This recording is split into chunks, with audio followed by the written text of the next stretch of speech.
오늘 오후에는 마가복음 10장의 말씀을 가지고 10장 전체를 다 다루지는 못하겠지만 10장의 말씀을 가지고 우리가 녹슨 신앙이라는 제목으로 말씀을 함께 나누어 보려고 합니다. 녹슨 신앙 할 때 녹슬다라는 것은 우리가 알고 있는 그 녹쓰는 것입니다. 물건을 오래 쓰지 않았을 때에 갈색, 이 산화된 이물질이 끼는 것을 말하는 것이지요. 새로 된 제품은 다 오랫동안 쓰지 않으면 녹이 씁니다. 오히려 그렇기 때문에 너무 안 쓰는 것보다는 용도에 맞게 때에 맞게 적당히 써줘야만 사실은 녹이 쓸지 않고 더 오래 부드럽게 쓸 수 있는 것이지요. 그런데도 불구하고 많이 쓰지 않아서 녹이 쓸었다 라고 한다면 그 물건이 꼭 필요한 물건이라면 녹을 먼저는 벗겨내야 되고요. 다시 쓰려면 녹을 벗겨내는 것으로 끝나는 것이 아니라 이미 무뎌진 경첩과 접합부 같은 데를 기름으로 칠해야만 다시 그 제품을 쓸 수 있습니다. 저는 이 녹슨다, 녹슨 신앙, 녹슬다, 제품이 녹슨다라는 것을 생각해 볼 때 가장 많이 생각나는 게 요즘은 왜 그런지 모르겠는데 이 군대 그리고 또 총, 사격 이런 이미지들이 제가 생각이 많이 나더라고요. 그래서 수요일 날도 제가 말씀 제목을 신앙의 0점 조정 이렇게 정했었거든요. 이 녹슨다라고 하면은 저는 군대에서 총이 많이 생각이 납니다. 특히 이제 현역병으로 있을 때는 뭐 총기 관리를 잘 하기 때문에 괜찮지만 우리가 예비군을 가보면요, 나누어주는 총들이 다 정말 엉망입니다. 그래서 그 총으로 사격을 하면 단 한 발도 맞질 않습니다.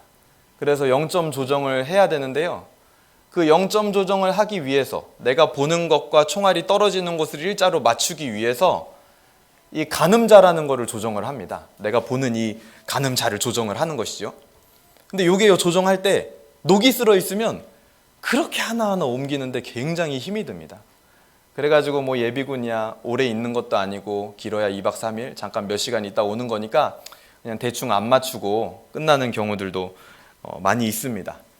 근데 이렇게 무언가 물체에 녹이 쓸고 자주 사용하지 않을 때 그것이 망가져 버리고 나중에 시간이 흐르면 원점으로 돌리기가 힘든 그 원리는 우리 신앙에서도 동일합니다. 쓰지 않으면 신앙에도 녹이 씁니다. 총이 녹슬면 0점 조정이 안 되는 것처럼 우리 신앙도 녹슬면요, 좀처럼 올바른 열매 맺는 방향으로 사역을 하기가 쉽지 않습니다. 물건은 그 상태가 되면 다시 버리고 사면 그만이지만 신앙은 다시 살 수가 없습니다. 어떻게든 녹을 벗겨내어서 기름칠해서 다시 써야 하는 게 우리의 신앙입니다. 이때 우리는 무엇으로 녹을 벗겨내야 합니까? 우리 신앙의 녹이 쓴 부분은 혹시 무엇입니까? 오늘 말씀을 통해서 우리 신앙을 활력 있게 만들고 끊임없이 움직이게 만들어서 녹슬지 않게 하는 비결을 깨닫는 저와 여러분들이 되기를 주님의 이름으로 소망합니다. 오늘 본문은 10장 1절부터 들어가도록 하겠습니다. 근데 10장 1절에 들어가기 앞서서요, 앞에 이제 본문 9장에서는 방금 전에도 말씀드렸지만 신앙의 0점 조정, 그래서 우리 신앙에는 두 가지 중요한 기준을 맞춰야 될 것이 있다. 그래서 마가복음 9장의 말씀으로 첫 번째는 메시아관, 예수님을 어떤 분으로 믿을 것이냐. 두 번째는 그 예수님을 우리가 믿고 따른다고 할 때 그 제자도는 어떤 제자도여야 되느냐라는 말씀을 수요일 날 나눴습니다. 그래서 이 앞에 비밀을 알고 싶으면 수요일 날 오셔야 됩니다.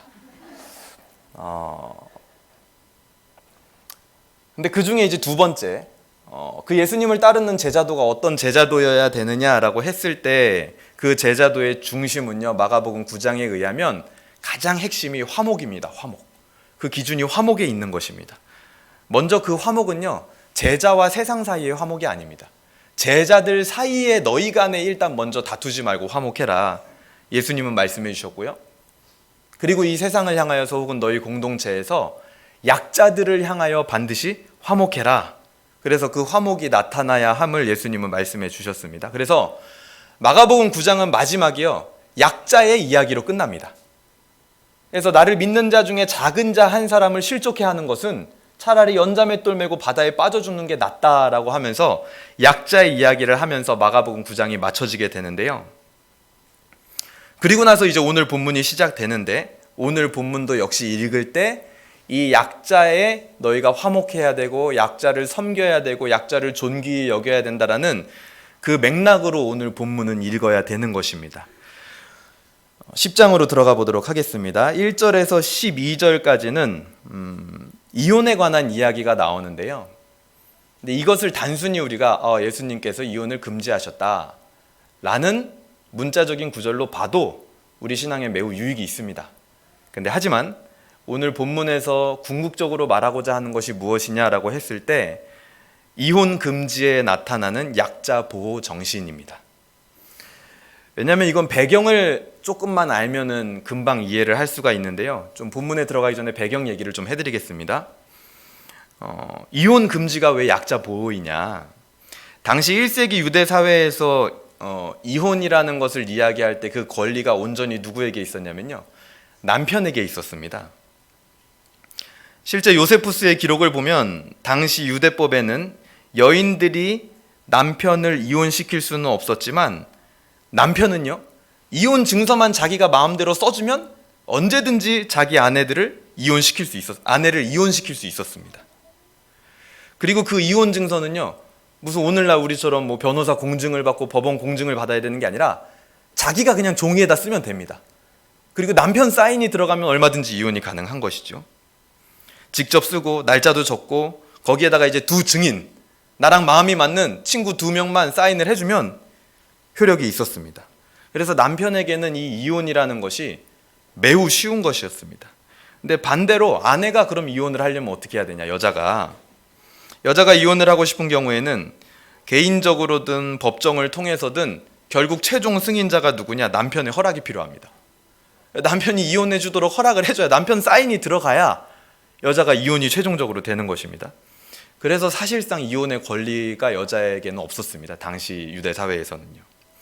근데 예외의 경우가 있었죠. 우리 마가복음 앞에 보면 누구냐면요, 헤로디아, 살로메 같은 여인, 그런 아주 기센 여인들은 막 자기 남편을 이혼시키기도 했습니다. 권력을 등에 업고.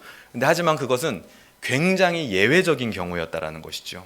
그래서 남편에게 당시에는 이혼의 권한이 다 있었을 뿐만 아니라 이혼 사유도 심지어 찾기가 쉬웠습니다. 왜냐하면 이혼을 하려면 뭔가 사유가 있어야 되잖아요.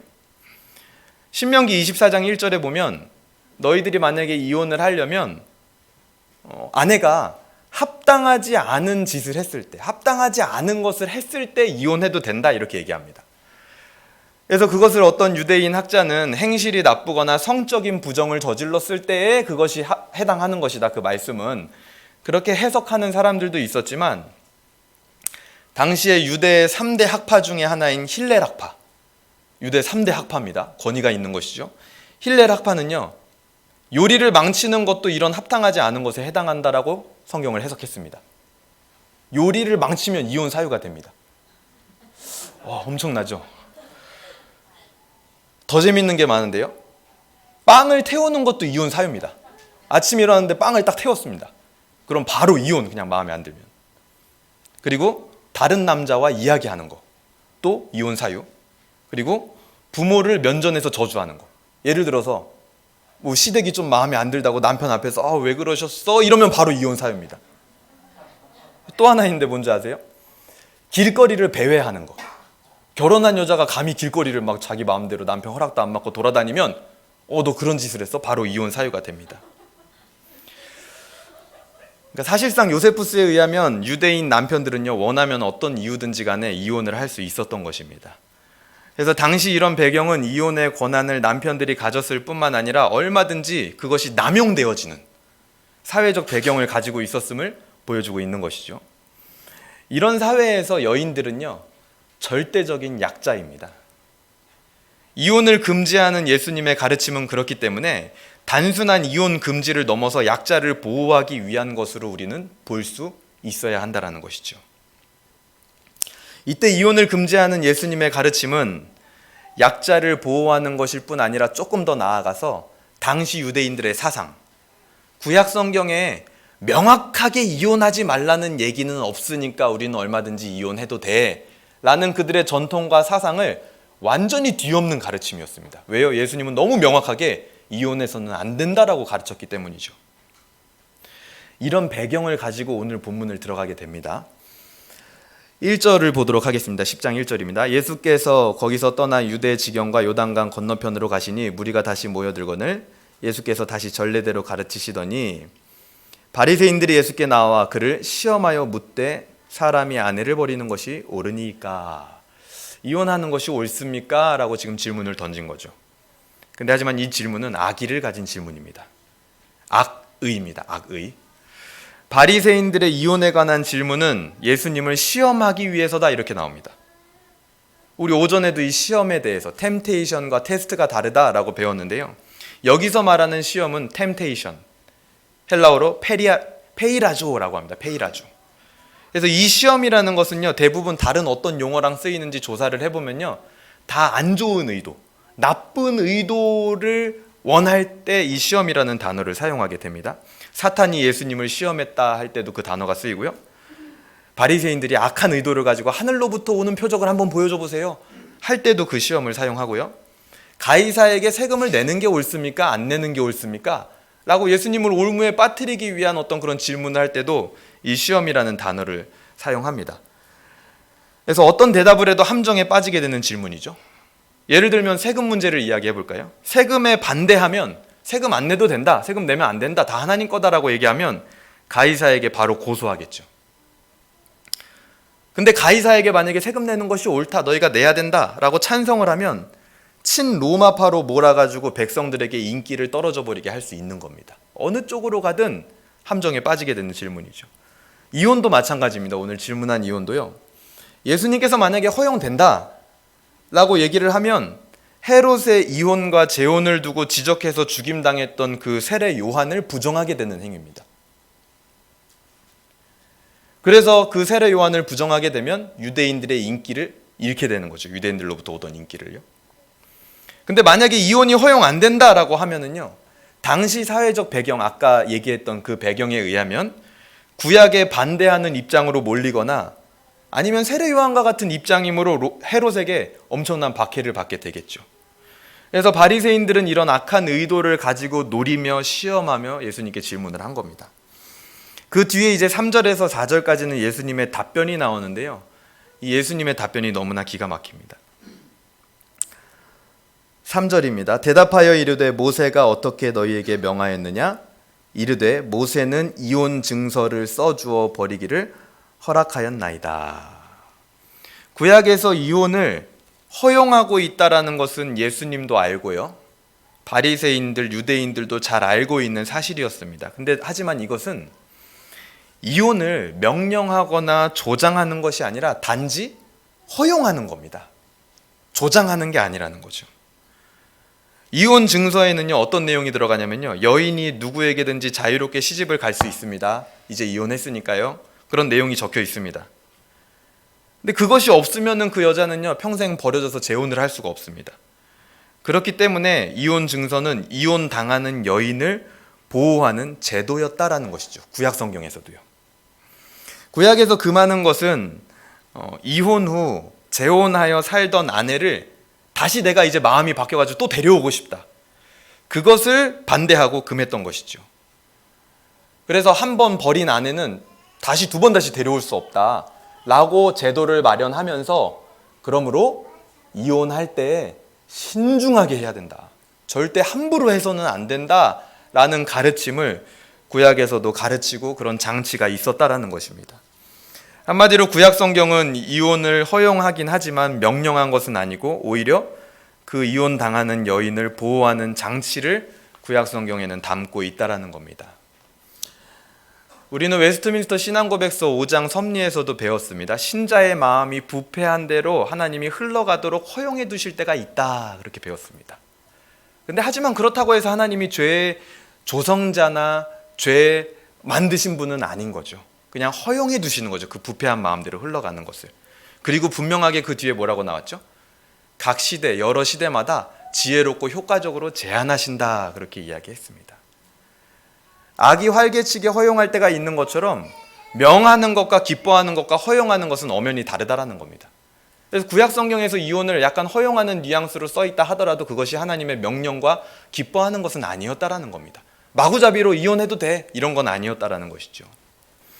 구약의 모세를 통해 주신 제도의 궁극적인 목적은 이혼 조장이 아니라 오히려 이혼을 신중하게 하고, 다만 그럼에도 악한 마음 때문에 하게 된다면 약자인 여인을 보호하는 의도가 있는 것이었다라는 것입니다.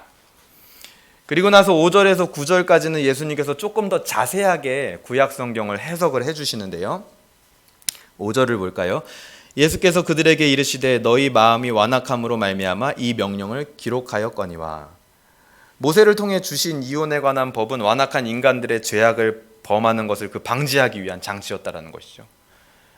만약에 이혼을 금지했어도 완악한 마음 때문에 그냥 여인을 버려버리게 되는, 증서도 써주지 않고 그런 일이 벌어지면 여인은 평생 먹고 살 수도 없고 유대 사회에서 여자가 할 일이 없으니 최종적으로 최후 수단으로 여인을 보호하기 위해서 모세에게 그런 제도를 주었다라는 겁니다.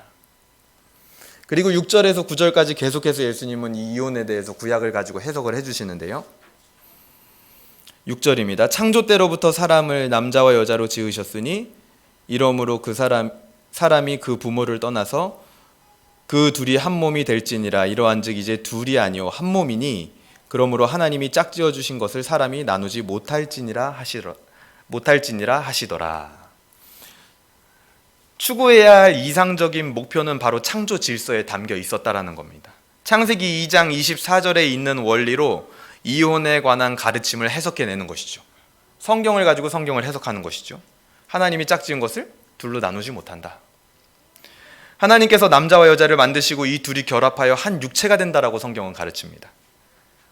두 개의 육체가 한 몸이 되는 결합. 어떻게 가능하죠? 우리는 지금 다 부부가 있지만 따로 몸이 있잖아요. 그렇죠? 아무리 우리가 둘을 주물르고 하나로 만들려고 해도 한 몸이 되나요?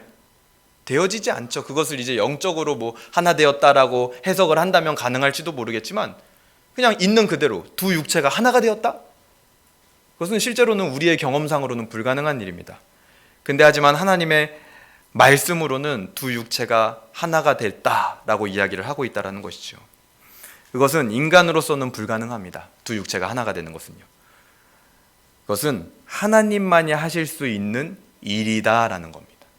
그러므로 하나님만이 하실 수 있는 일을 인간이 함부로 파괴해서는 안 된다.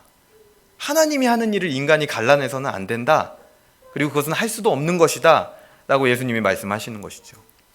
예수님께서는 이혼을 허용하지 않으면서 세례 요한의 입장과 같이 하며 동시에 구약 성경의 이혼 허용에 대한 의미를 더욱 명확하게 창조 질서를 통해서 설명하시고 계시는 겁니다. 그러면서 완벽한 답변을 주고 계시는 것이죠. 이것이 바로 녹슨 신앙의 기름칠을 하는 겁니다. 더 잘 작동하도록요. 이런 예수님의 가르침이 없으면 이혼 앞에서 어떻게 해야 되는지, 또 이혼한 사람에 대하여 우리는 어떻게 반응해야 되는지 녹이 쓸어 있습니다. 삐걱삐걱 거리는 것이죠. 근데 예수님께서는 완벽하게 정리를 해주시는 겁니다. 한편 바리새인들의 모습은 어떻습니까? 말씀을 아전인수격으로 해석하며 자기들의 완악함을 충족시키는데, 내가 이 여자 저 여자 다 만나보고 싶은 거기에 사용을 하고, 예수님을 시험하는 데 사용을 하고, 그런 녹슨 신앙이 바로 바리새인들의 신앙이었다라는 겁니다. 말씀을 가지고 있었음에도 불구하고 영혼을 살리는 일에 쓰는 것이 아니라 약자를 오히려 멸시하고 압제하고 한 영혼의 상태와 상황에는 전혀 관심이 없던 녹슨 신앙을 가지고 있는 모습이 바로 바리새인들의 모습이었다라는 겁니다. 그렇게 예수님은 바리새인들에게 구약 성경을 해석해 주시고 이어서 10절에서 12절까지는 제자들에게 더욱더 구체적인 가르침을 주십니다. 11절입니다. 10절에 제자들이 묻죠. 집에서 제자들이 다시 이 일을 물으니 11절 이르시되 누구든지 그 아내를 버리고 다른 데에 장가드는 자는 본처에게 간음을 행함이요. 아무리 아내와 이혼을 하고 다른 여자랑 결혼을 해도 그것은 창조 질서에 따라 하나님 편에서 볼 때는 둘이 아직 하나이기 때문에 간음한 것과 똑같다. 그렇게 얘기하시는 겁니다. 이것은 간음한 것과 똑같다라는 것을 이야기하면서 동시에 당시에 이혼시킬 권리를 가지고 있던 남편들로부터 아내를, 약자를 보호하는 가르침입니다. 12절 또 아내가 남편을 버리고 한마디로 반대도 똑같다라는 거죠. 남편을 버리고 다른 데로 시집가면 간음한 것과 똑같다. 남편이 아내를 버리고 다른 데 장가를 가도, 아내가 남편을 버리고 다른 데 시집을 가도 하나님 보기에는 아직도 그 둘이 하나이기 때문에 다른 사람하고 결혼을 하면 그것은 간음한 것과 똑같다라고 이야기를 하고 있는 겁니다. 12절은 사실 유대 사회에서는 거의 일어나지 않는 아주 특수한 경우입니다. 아까 얘기했던 그 헤로디아 같은 사람, 그 여인, 그런 독한 여인에게, 권력을 쥔 여인에게만 가능한 일이죠. 하지만 이 말씀을 주신 것을 보면 예수님께서는 이 말씀을 이방에까지 확장하여서, 유대 사회가 아니라 유대 사회를 넘어서는 오고 가는 세대에까지 확장하여 적용할 수 있도록 주신 말씀인 것을 우리는 알 수 있습니다. 지금은 유대 사회와 같지는 않죠. 요리를 잘 못했다고 이혼 당하나요? 혹은 길거리를 배회하면 이혼 당하나요? 남편하고 싸우고 에이 됐어 하고 집 밖에 나가서 돌아다니면 바로 집에 오면 이혼 당하나요? 아니죠. 요즘은 보니까 오히려 남편들이 그렇게 해도 아무 말할 수 없는 시대가 온 것 같습니다. 오히려 주로 한번 손들라고는 안 하겠습니다. 한번 생각을 해보세요. 우리 부부 사이에 누가 이혼을 하자고 한 번쯤은 내 실수로라도, 결혼 초기에 너무 힘들어서 다 이해합니다. 그 말을 누가 한 번 뱉었느냐, 한번 마음속으로 생각을 해보세요. 제 통계로 봤을 때, 제가 지금까지 사역을 하면서 여러 사람을 만나서 봤을 때는 남편은 그런 얘기 잘 안 합니다. 죄송하지만 보통 여인들의 입에서 그런 얘기가 나오더라는 것이죠. 하지만 지난 일 아니겠습니까? 오늘 회개하고 돌아가는 길에 남편에게 사과하시길 바랍니다. 유대 사회였으면요 바로 증서 날라갑니다. 바로 이혼. 감히 그런 말을 해? 지금은 오히려 반대죠, 반대. 그래서 어느 쪽도요 이 이혼을 조장해서는 안 된다, 예수님은 말씀해 주시는 겁니다. 창조 질서 안에서 무분별한 이혼은 간음이 된다라는 겁니다. 하지만 구약에 의하면 부부 중 한쪽이 간음을 한 경우에는 이미 그 결혼은 깨어진 것이다, 이렇게 볼 수 있습니다. 왜냐하면 그 간음한 자는 반드시 사형을 당해야 됐기 때문이죠. 때문에 간음을 행한 자는 이미 죽은 것으로 간주할 수 있는 것이고, 그렇기 때문에 배우자가 죽었기 때문에 그 사별한 배우자는, 간음을 한 배우자는 이제는 이혼을 하고 다시 재혼을 할 수 있는 조건이 성립되는 겁니다. 구약에서도, 예수님의 가르침 속에서도 이혼은 조장되거나 하나님의 원하시는 바가 아님을 우리는 알 수 있습니다. 하지만 예수님의 가르침은 절대로 이혼의 희생자들까지 정죄하지 않습니다. 오히려 그들을 보호하고 계시는 것이죠. 그리고 우리는 이 말씀이 단순히 이혼에 대한 가르침만 주고 계시는 것으로 생각해서는 안 됩니다. 지금까지도 계속 얘기한 것처럼요. 본문의 구조와 당시 사회적 배경을 함께 해석을 할 때 쉽게 이혼당하고 버려졌던 여인들, 약자에 대한 그리스도인들의 마음가짐이 어떠해야 하는지 가르치고 있는 것입니다. 우리는 이런 약자들을 향하여 화목을 이루어야 하는 사람들입니다. 오늘 본문에서는 이혼당하는 여인을 예로 들었지만 오늘날은 그뿐만이 아니라 수많은 약자가 존재합니다. 이 약자들을 바라볼 때 우리는 혹시 옳고 그름을 따지고 있지는 않은지, 아니면 그 약자들이 내가 섬겨야 할 영혼으로 전혀 보이질 않는지 우리는 돌아봐야 된다는 것이죠. 더 나아가 우리가 그런 자들과 하나님 사이에 다리 역할을 하기 위해서 구원받았다는 사실을 나는 알고 있는지, 주어진 인생이 결국 어떤 일이 아니라 영혼을 위한 인생으로, 그것을 우리의 사명으로 받고 있는지 우리는 끊임없이 질문해야 됩니다. 약자를 보호하시는 예수님의 마음과 그 성경 해석 속에서 우리는 그것을 깨달을 수 있어야 된다는 것이죠. 그것이 녹슨 신앙으로 이젠 더 이상 가지 않고 내 신앙에 기름칠을 하는 겁니다. 끊임없이 영혼을 위해서 살고 약자를 보호하라는 이 예수님의 마음을 알아 영혼을 위해서, 약자를 위해서 살아가는 그 삶, 그것은 나의 신앙을 계속 움직이게 만드는 것이죠. 녹슬 시간이 없다라는 겁니다. 그 뒤에도 내용은 똑같이 이어집니다. 13절부터 16절까지는 어린아이가 등장을 합니다. 그리고 제자들의 고정관념이 나옵니다. 13절에서 16절은요 방금 읽었던 1절에서 12절까지의 이혼 이야기, 그것을 가운데 딱 두고요, 그 위에 9장 후반부로 가면 동일하게 이 13절 16절하고 대칭을 이루고 있습니다. 왜냐하면 9장 후반부도요 작은 자를 잘 대해야 된다, 이런 내용이고요. 오늘 13절에서 16절도 작은 자, 어린아이를 잘 대해야 된다라는 내용이기 때문에 정확하게 대칭을 이루고 있습니다. 그래서 그 문맥에 벗어나지 않게 봐야 되는 것입니다. 13절을 볼까요? 사람들이 예수께서 만져주심을 바라고 어린아이들을 데리고 오매 제자들이 꾸짖거늘. 여기서 어린아이는요, 파이디온, 유아부터 12세까지의 아동들을 의미합니다. 여기 우리도 지금 유아부터 또 12세까지 되는 아이들이 많이 지금 앉아서 예배를 드리고 있죠. 이런 아동들을 말하는 겁니다. 이런 자녀가 있는 집에서는 어린아이들을 데려와서요, 예수님께서 좀 이 아이들을 만져주시고 기도도 해주시기를 바랬던 거죠. 근데 이것은 특별한 상황이 아닙니다. 왜냐하면 유대 사회에서는 속죄일이 되면 랍비에게 아이들을 데리고 와서 축복받도록 하는 것이 유대인들의 자연스러운, 아주 자연스러운 그냥 사회 관습이었습니다. 그런데 그 자연스러운 관습을 따라서 사람들은 온 건데, 제자들은 이상하게 분명히 그 관습을 알고 있었을 텐데 사람들을 꾸짖습니다. 데리고 온 자를. 충분히 있을 만한 일인데 제자들의 이런 반응은 이 배경을 알고 나면 굉장히 이해하기가 어려운 것이죠. 도대체 제자들은 왜 어린아이들을 데려오는 자들을 꾸짖었을까요? 그 힌트를 14절에서 찾을 수가 있습니다. 14절 볼까요? 예수께서 보시고 노하여 이르시되 어린아이들이 내게 오는 것을 용납하고 금하지 말라. 하나님의 나라가 이런 자의 것이니라. 예수님께서는 제자들의 그런 모습, 어린아이를 데리고 오는 자들을 막 꾸짖는 그런 모습을 보고 노하시면서, 화를 내시면서 어린아이와 하나님 나라를 밀접하게 연관시켜서 얘기하십니다.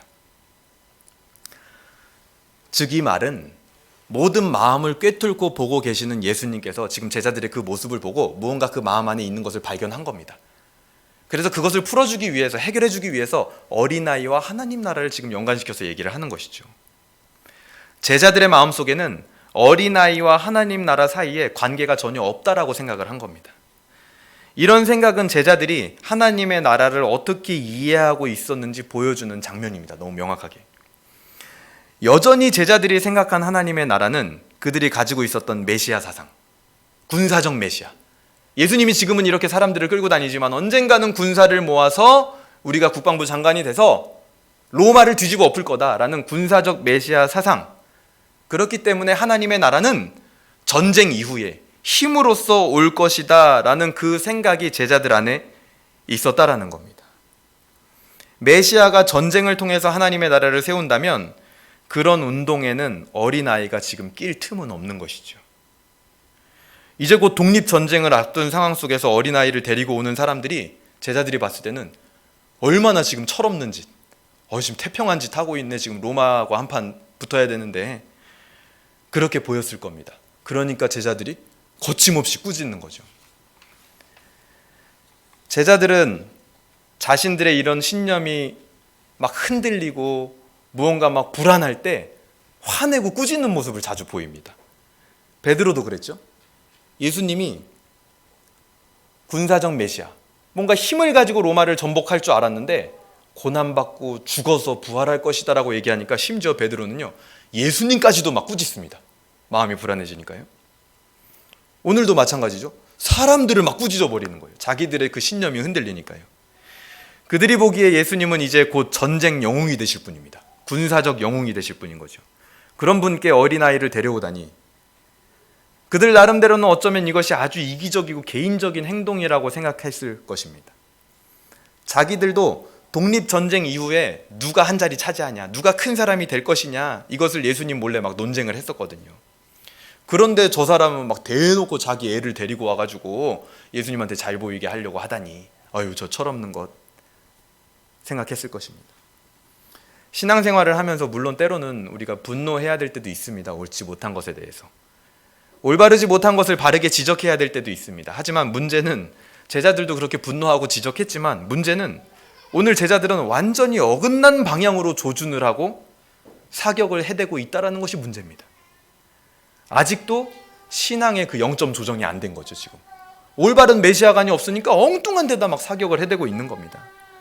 녹이 쓸어 있는 것이죠. 예수님이 그토록 설명을 해주고 좀 조정해라, 너희들 메시아관 틀렸어, 우측으로 좀 돌려야 돼, 좌측으로 돌려야 돼 설명해 줬는데 녹이 쓸어 있으니까 이게 바뀌질 않는 거예요. 너무나 힘든 거죠, 자기 마음속에 바뀌기가. 그래서 예수님은 분노하신 겁니다. 단순히 어린아이를 막은 것이 아니라 아직도 예수님 자신의 정체와 하나님의 나라에 대해서 이해하고 있지 못하는, 정말 변하지 않는 신앙을 가진 제자들의 고정관념. 수없이 예수님의 고난을 말씀해 주셨지만 제자들은 자신의 고정관념을 버리지 않았던 것입니다. 녹이 쓸어 있기 때문이죠. 예수님께서 언제 분노를 하십니까? 주로 예수님께서 분노하실 때 보면 공통된 사항들이 있습니다. 잘못된 메시아관, 즉 예수님을 오해하고 잘못된 말과 행동을 했을 때 예수님은 제자들에게 거침없이 분노하십니다. 베드로에게 사탄이라고 분노하셨을 때도 동일하죠. 예수님을 오해하고 있으니까요. 오늘도 분노하셨죠. 하나님을 오해하게 할 만한 일들, 예수님을 오해하게 할 만한 일들을 예수님은 참지 않으십니다. 성전 청결 사건에서도 예수님은 공생의 기간 동안 그렇게 분노하신 일이 있을까 싶을 만큼 분노하셨습니다. 하나님을 오해하게 할 만한 일들이었기 때문이죠. 그렇게 만드는 자들에게 엄청나게 예수님은 분노하십니다. 바리새인들과 서기관들에게. 예수님께서는 오히려 하나님의 나라가 이런 어린아이들의 것이다 라고 얘기해 주셨습니다. 이런 어린아이 같은 자들이 과연 그러면 어떤 사람이냐, 예수님이 말하는 지금 이런 어린아이 같은 자들은 어떤 사람이냐, 그것을 우리가 해석을 해보면 순수하고 말을 잘 듣고 그런 것이 아닙니다. 군사적 메시아 사상을 가진 제자들의 생각과는 반대의 사람들인 거죠. 제자들은 지금 예수님 옆에서 함께 싸워야 될 그런 힘 있는 사람들이 필요하다고 생각했을 것입니다. 하지만 어린아이들은 전혀 그런 자들이 아닌 것이죠. 어린아이들은 힘없는 자, 약한 자를 나타내는 것이고 하나님의 나라는 그런 자들의 것인 것입니다. 무기를 들고 전쟁터에 나가서 자기들 힘으로 독립을 이룰 수 있는 강한 자들의 것이 아니라 어린아이처럼 아무런 능력도 힘도 없는 자들의 것이 바로 하나님 나라라는 것입니다. 15절입니다.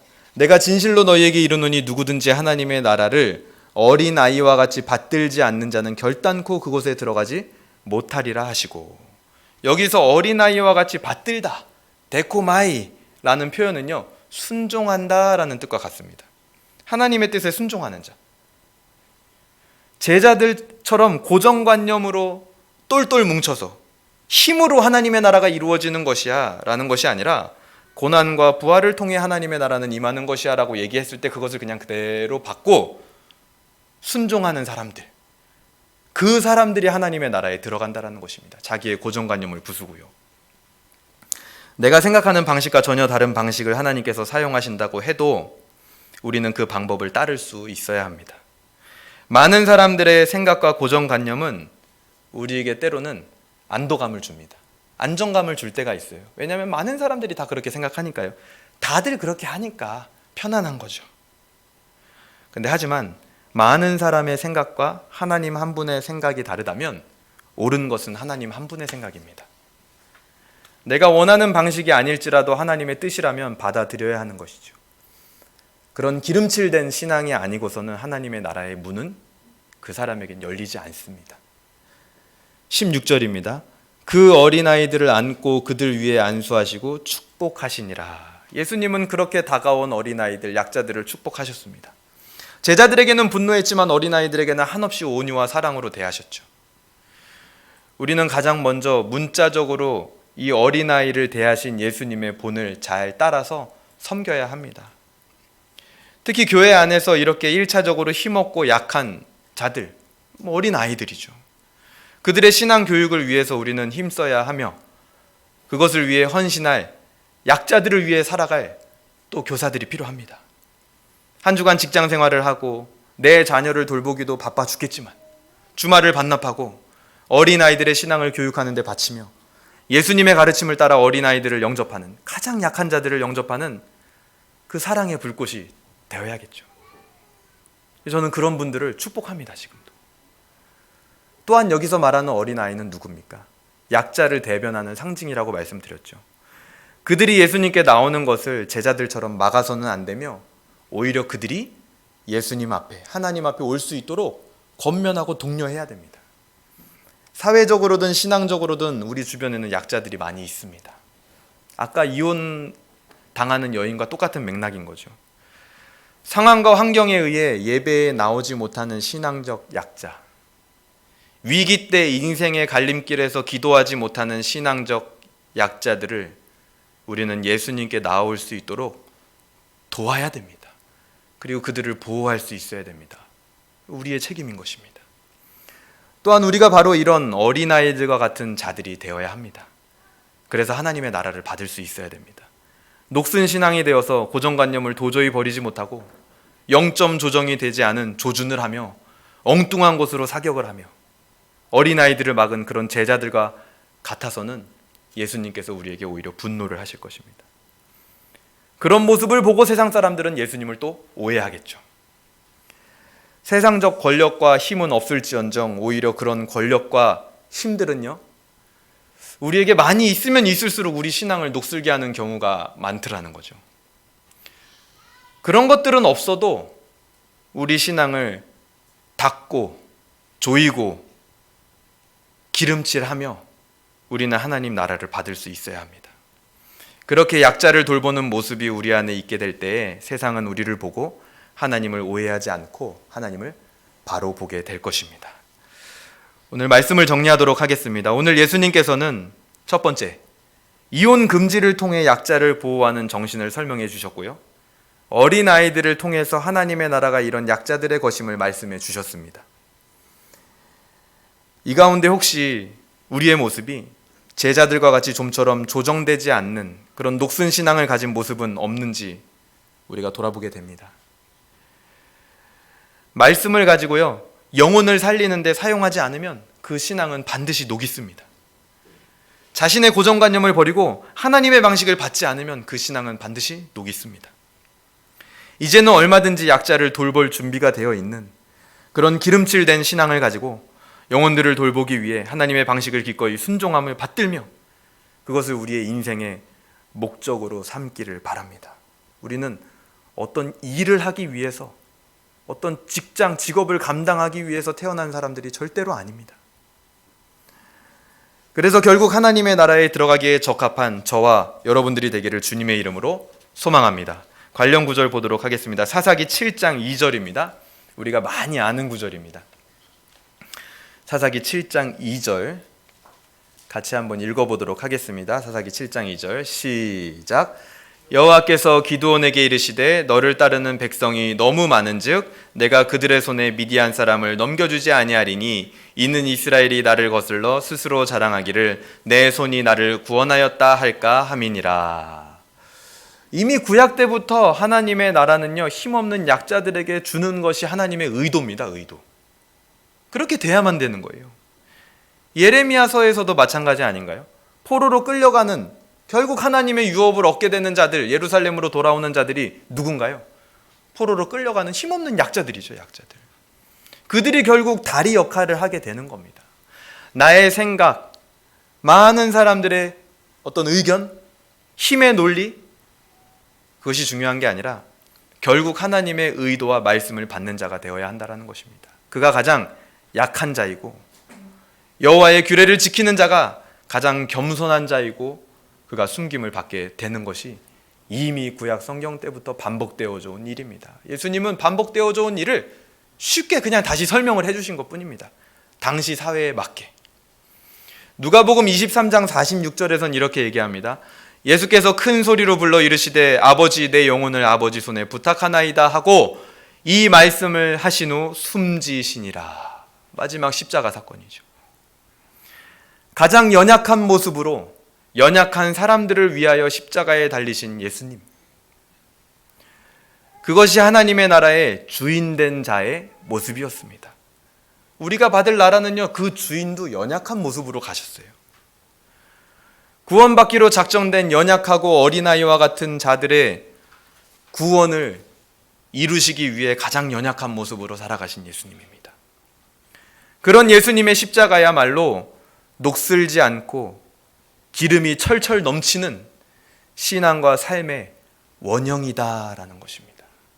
우리는 그 연약한 길을 따라가야죠. 웨스트민스터 신앙고백서 8장 중보자 그리스도 5항 단번에 드리신 희생제사에는 이렇게 얘기합니다. 주 예수는 완전하게 순종하시고 그가 영원하신 성령을 통하여 하나님께 단번에 자신을 제물로 드림으로써 그의 아버지의 공의를 충분하게 만족시켰으며 성부께서 그에게 주신 모든 자들을 위하여 화목뿐만 아니라 하늘나라에서 얻을 영원한 기업을 값주고 사시었다. 우리는 사실 제자들과 같이 또 때로는 바리새인 같이 녹슨 신앙을 가지고 약자들이 예수님께 오는 것을 방해하기도 하고 나의 부족함으로 인하여 또 사실 우리 자신을 객관적으로 바라보게 되면 약자들을 위해 살 수도 없는 존재들입니다. 하지만 예수님께서 직접 녹슨 신앙의 녹을 벗겨내는 제물이 되어주시고 덧입혀지는 기름칠이 되어주셔서 우리가 비로소 하나님과 화목하게 되고 약자들과 화목하게 되고 하나님 나라에 들어감을 얻게 되는 것입니다. 여기서 나타나는 하나님의 아버지 마음이 무엇입니까? 누가복음 24장 50절에서 53절, 누가복음 맨 마지막입니다. 그곳을 보게 되면 예수님께서 승천하시기 직전에 언약을 주시고 마지막 들렸던 장소가 나오는데 그곳이 베다니입니다. 그 베다니는요, 온갖 약자들이 모여 살던 슬픔의 동네입니다. 그것을 마지막으로 둘러보시고 축복하시는 모습이 나옵니다. 예수님은 그런 분입니다. 못내 약자들이 끝까지 눈에 밟히는, 그래서 그냥 갈 수 없는 그 마음을 가지고 계신 것이죠. 그것이 바로 하나님 아버지의 마음입니다. 그 마음이 오늘 우리에게도 있기를 주님의 이름으로 소망합니다. 오늘 말씀을 어떻게 적용하겠습니까? 오늘 말씀 중에 적용을 이미 다 한 번씩 이야기를 했습니다. 문자 그대로 약자들, 어린아이들을 위한 헌신이 우리에게 있어야겠습니다. 그리고 또한 우리는요, 신앙적 약자들, 삶의 약자들을 예수님께 나올 수 있도록 할 수만 있다면 이 주일 예배에 나와 은혜 받을 수 있도록 할 수만 있다면 기도의 자리에 나올 수 있도록 내가 가장 먼저는 우리 안에서부터 그 다리 역할을 해야 된다는 것이죠. 그래야 내 신앙이 녹슬지가 않습니다. 우리가 어린아이 같은 기름칠한 신앙을 가진 자가 되기 위해 내가 가진 고정관념의 녹을 벗겨내야 합니다. 그것은 말씀이신 예수 그리스도로만 가능한 줄로 믿습니다. 말씀을 끝맺겠습니다. 그렇게 한 주간 적용하며 이혼 금지 그리고 여인을 보호하고자 하는 마음, 어린아이를 사랑과 온유로 안수하신 마음, 하나님 나라가 어린아이와 같은 자들의 것임을 기억하며 바리새인과 제자들의 녹슨 신앙은 배격하며 한 주간도 나의 신앙의 영혼에 기름칠하는 한 주가 되기를 주님의 이름으로 소망합니다. 이 시간 같이 기도하도록 하겠습니다. 첫 번째는 회개했으면 좋겠습니다. 만약에 말씀을 들으며 나에게 그런 녹슨 신앙, 좀처럼 나의 신앙이 바뀌어지지 않는 녹슨 신앙이 있었다면 회개합니다. 약자가 보이지 않았습니다. 신앙적으로 삶의 그런 약자들이 나에게 보이지 않았습니다. 그리고 또 나에게 고정관념과 굳어진 마음들이 있었습니다. 주님 이 시간 회개하오니 용서하여 주시옵소서 기도했으면 좋겠고요. 두 번째로는 간구했으면 좋겠습니다. 신앙과 삶의 약자들이 예수님께 나아오게 하여 주시옵소서. 지금 내 옆에 있는 사람, 또 내가 생각나는 사람을 위해서도 기도했으면 좋겠습니다. 그가 예수님께 나오게, 하나님께 나오게 내가 다리 역할을 하게 해 주시옵소서. 그리고 마지막은 결단했으면 좋겠습니다. 나도 이제는 어린아이와 같이 하나님의 나라를 받는 신앙이 될 수 있도록 붙들어 주시옵소서. 나의 인생이 영혼을 위한 인생과 삶이 되게 하여 주시옵소서. 이 시간 같이 함께 기도하도록 하겠습니다. 기도합니다. 하나님 아버지 감사합니다.